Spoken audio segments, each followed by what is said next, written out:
안녕하십니까, 코인 베베입니다. 네, 오늘은 제가 이제 영상을 좀 자극적으로 썼는데요. 사실 제가 뭐 이걸 지어낸 게 아니라 제가 원래 찰리 브라운 형님 영상을 되게 많이 보잖아요. 그래서 찰리 브라운 형님 영상에 어떤 사람이 댓글에 비트코인 100만 원 가고 이더리움 10만 원 가고 뭐 리플이 100원을 간다고 이렇게 적어 놓으신 거예요. 그래가지고 와, 이게 뭘까 해서 이 사람 대체 무슨 생각으로 이렇게 적었을까 뭐 이런 생각이 드는 거예요. 그래서 제가 이제 마지막으로 비트코인이 이게 10만 원을 아니 100만 원을 간 적이 언제지 해서 비트코인 100만 원 시절을 좀 찾아봤어요. 그래서 100만 원. 자, 2017년 1월 17일에 100만 원 아래에 있다가 올라가고 그 뒤로는 이제 100만 원 아래로 내려간 적이 한 번도 없거든요. 비트코인이. 그리고 이더리움이 이제 10만 원을 간다고 하셨으니까 10만 원은 언제 갔었지 해서 보니까 자, 이더리움 10만 원대 아래로 내려간 거는 2018년 12월 달에 10만 원 아래로 내려갔다가 그 뒤로는 다시는 10만 원 아래로 내려간 적이 없어요. 그러니까 2018년 12월 이후에는 10만 원 밑으로 내려간 적이 한 번도 없다. 자, 그리고 리플. 리플 같은 경우에는 자, 제일 오래된 거래소 중에 하나인 이 코빗에서도 제일 아래로 내려갔던 게 2017년 7월 17일쯤에 126원에서 5원 사이인데 이러고 나서 단 한 번도 100원 아니 그 123원 아래로 내려간 적이 없어요. 이후에. 근데 전 이게 좀 생각이 드는 게 이분 말이 뭐 그러니까 그분이 이렇게 생각은 할 수 있는데 참 이러고 있는데 보니까 좋아요가 그때 뭐 새벽에 이제 제가 그걸 봤는데 12개인가 뭐 이렇게 있는 거예요. 좋아요가. 그래서 제가 아니 여기에 이렇게 공감하는 사람이 많단 말이가 이렇게 생각을 하기도 하고 또 뭐 그냥 재밌으니까 좋아요를 누른 사람도 있을 것 같은데 일단 그 글을 적으신 분은 진심 같았어요. 네, 엄청 이제 다른 글에도 댓글을 막 그런 식으로 많이 다시더라고요. 근데 제가 이제 생각이 드는 게 자, 여러분들께 진짜 질문을 하고 싶은 게 있어요. 여러분들은 투자를 지금 가상자산에 하고 계시니까 이 영상을 보시는 거잖아요. 근데 뭘까요? 저는 뭔가 되게 그런 생각이 들더라고요. 여러분들께서 어떤 마음을 가지고 투자를 계속 하시고 있는지에 대해서 좀 궁금한 거예요, 그냥. 자, 제가 왜 이런 얘기를 하냐면 어떤 분께서 뭐 비트코인 7달러 시절 포함해가지고 뭐 했는데 자, 뭐 여기서 제일 중요한 부분을 오늘 제가 말씀드릴 부분을 말씀드릴게요. 베리 실버트를 아직도 모르는 분들을 위해 간단히 설명하겠습니다. 그레이스케일의 창립자고 2012년 비트코인 7달러 시절에 매수한 후 그대로 들고 있는 미친놈입니다. 라고 이제 이분이 말씀을 해주셨어요. 근데 자, 비트코인이 7달러일 때 매수를 했대요. 매집을 해가지고 그대로 들고 있는 미친놈이다 라는데 이 말의 뜻을 한번 잘 생각해 보세요. 여러분들 같으면은 자, 지금 아무 코인이나 7천원짜리를 샀어요. 7천원짜리를 샀는데 그게 그 7천원짜리가 한 시간이 좀 흐르고 나니까 한 70만 원이 됐어요. 7천원에 산 게 70만 원이 됐어요. 그럼 여러분들 중에 그거 안 팔 사람 누가 있어요? 지금 대부분의 사람이 팔 거라는 얘기죠, 제 말은. 팔고 나서 그걸로 그냥 탱자 놀면 되잖아요. 근데 뭐 70만 원 그렇다 쳐. 7달러가 700만 원, 7천 원이 700만 원이 됐어요. 그럼 여러분 어떻게 하실 거예요? 그거 뭐 어떻게 할 거예요? 어떻게 하겠어요? 당연히 팔겠죠. 팔아서 그냥 소위 말하는 그 여러분들이 말씀하시는 졸업, 다시는 시장에 잘 안 들어오고 뭐 그냥 남는 돈 가지고 용돈벌이나 이제 하면서 이제 살 거다 이렇게 생각을 하실 수 있잖아요.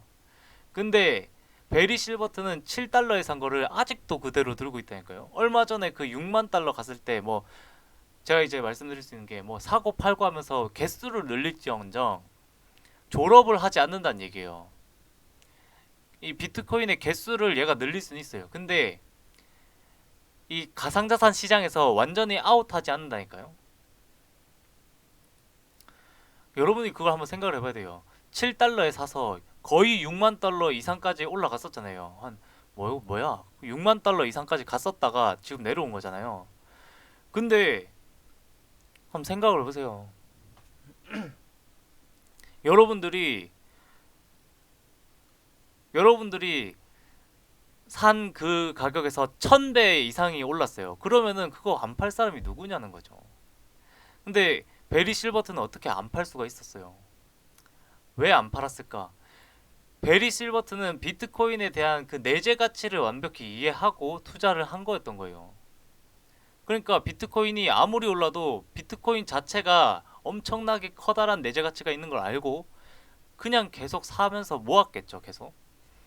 근데 제가 이제 여기서 말씀드리고 싶은 것 중에 하나가, 전 찰리 브라운 형님 영상을 거의 다 봤어요. 시세를 얘기한 거는 몇 가지 이제 빼고 거의 다 봤어요. 봤는데 찰리 브라운 형님 영상 중에 그런 게 있었거든요. 자기가 이더리움을 2,000원에 샀다는 거예요. 그리고 이더리움을 2,000원에 사서 12,000원에 팔았대요. 12,000원에 팔았대요.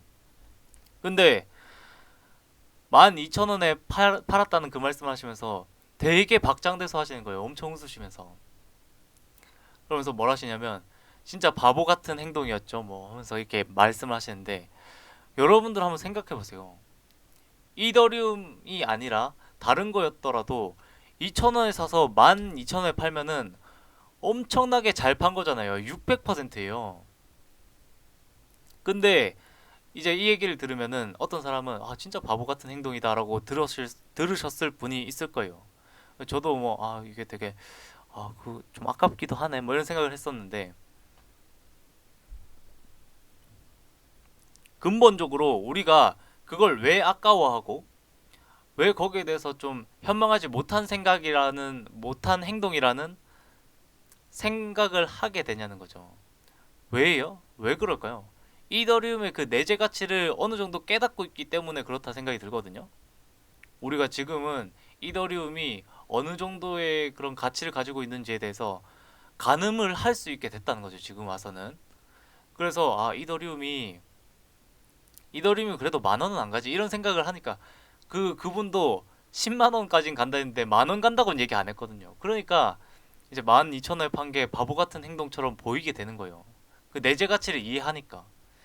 근데 제가 이제 여기서 한 단계 더 말씀드리고 싶은 게, 자, 이 내재 가치를 이해하기 위해서는 뭐가 필요할까요?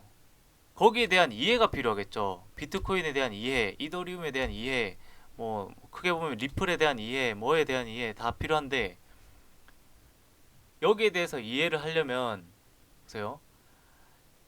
지식이 필요하다는 말씀을 하고 싶거든요. 지식이.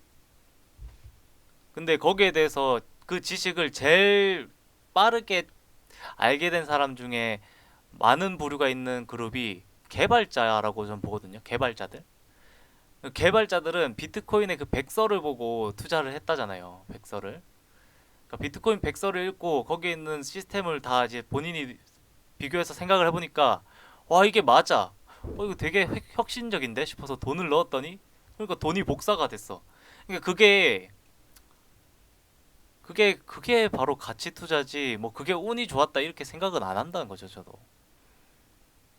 뭐 그런 사람들조차도 어 베리 실버트처럼 몇천 배가 막 뜰 때까지 가만히 있기는 힘들었겠지만 말이죠. 그래서 뭐 제가 말씀드리고 싶은 부분은 그런 거죠. 결국 공포는 무지에서 나온다. 그리고 우리가 학교에서 배웠듯이 정보화 시대에 정보는 곧 돈이다라는데, 전 여기서 한 가지 더 이제 보고 싶은 게, 정보는 돈인데, 네? 정보는 돈인데 그 정보를 판단할 수 있는 지식은 본인이 체득을 해야 한다는 거죠. 우리가 가상자산이 있고 가상화폐라는 게 있다는 건 세상 사람들 다 알아요. 근데 안 하는 사람이 왜 이렇게 많을까요?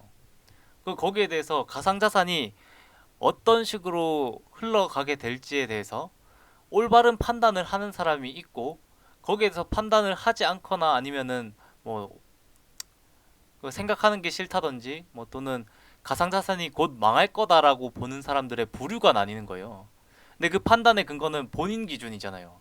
본인이 가지고 있는 그 지식, 어찌 보면 얄팍한 그 지식 가지고 다 판단하는 건데, 전 거기에 대해서 여러분들은 그런 지식의 함정에 빠지지 말라는 거죠. 자기 자신의 그 그릇에 그 한계를 깨고 나오셔야 된다는 걸 말씀을 드리고 싶고, 뭐 그렇다고 해서 제가 뭐 엄청 잘난 인간은 아니지만 적어도 이제 제가 판단을 했을 때는 여러분들이 가상자산에 대해서 공부를 해야 할 필요가 있다는 생각이 들어서 이번 영상을 찍게 됐고, 어, 좀 여러분들이랑 같이 성공하고 싶어서 이렇게 영상을 녹화를 한 거니까 너무 고깝게만 보지 마시고,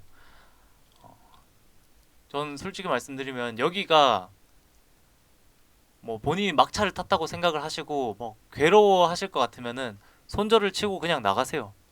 손절을 치고 나가시면은 다시는 여기를 보지 마세요, 코인을. 차라리 나중에 펌핑이 됐다고 다시 돌아와서 또 하락을 할 때 다시 손절을 치고 저주를 하고 이러지 마시고 그냥 지금 손절 치고 나가시면 돼요. 그러면 되는데, 저는 말씀드리건데 무조건 고해를 하게 되실 거란 건 말씀을 드리고요. 여러분들께서 정말 이제 현명한 생각을 가지고 살아가시길 정말 기원합니다. 네, 그리고 여러분이 항상 행복하시고 즐거운 마음으로 살아가실 수 있도록 저는 이제 도움이 됐으면 좋겠습니다. 네, 끝까지 시청해주신 여러분 정말 감사드리고, 혹시라도 신뢰가 안 되신다면 좋아요랑 구독 한 번씩만 이렇게 눌러주시면 정말 감사할 것 같습니다. 네, 여러분 사랑합니다. 감사합니다.